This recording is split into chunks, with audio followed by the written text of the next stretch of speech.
Yang pertama yaitu Libya di bawah kekuasaan Raja Idris.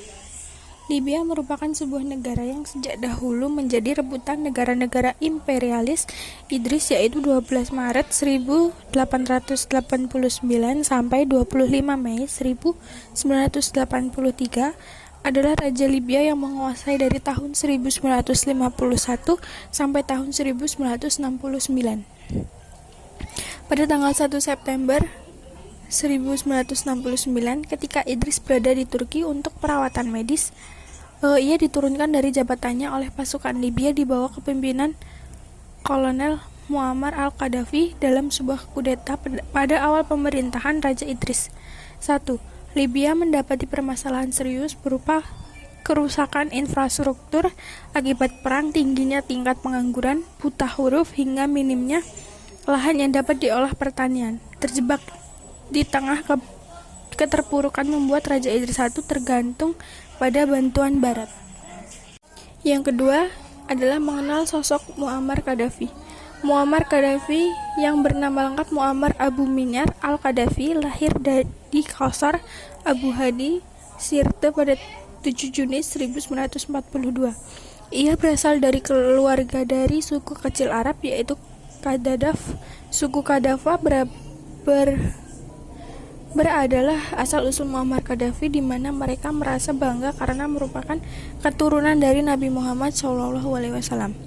Selama lebih dari 40 tahun sejak 1969 hingga 2011, Libya berada di bawah pemerintahan seorang diktator, Muammar Qaddafi, yang memperoleh kekuasaannya melalui jalan kudeta pada akhirnya digulingkan oleh kelompok pemberontak hingga dibunuh setelah sempat hidup dalam persembunyian selama berbulan-bulan, yaitu revolusi menggulingkan Raja Idris dan pembaruan Qaddafi.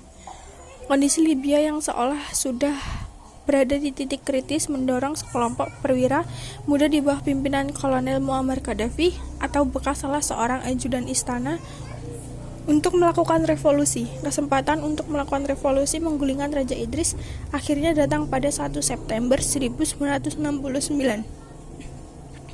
Qaddafi mengumumkan di radio Libya berada di tengah dewan revolusi yang akan menyelamatkan negara dari kekosongan kekuasaan.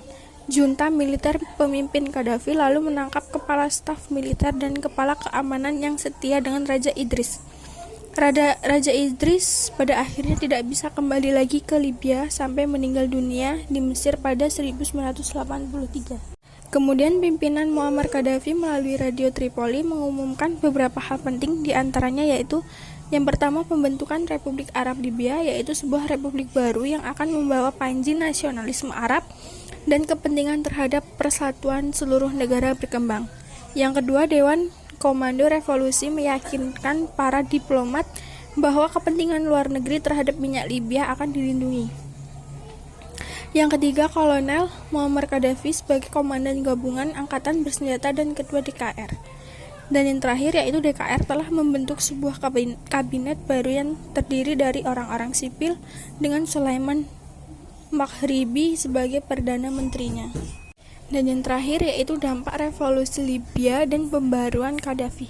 Revolusi dan pembagian pembaruan yang dilakukan Muammar Qaddafi ternyata tidak selalu menyenangkan semua pihak. Meskipun beberapa keberhasilan telah dicapai, misalnya dalam bidang ekonomi dan sosial seperti pendidikan dan kesehatan gratis, tetapi tetap saja ada beberapa pembaruan Qaddafi yang dinilai kontroversial sehingga mendapat penentangan dari berbagai pihak.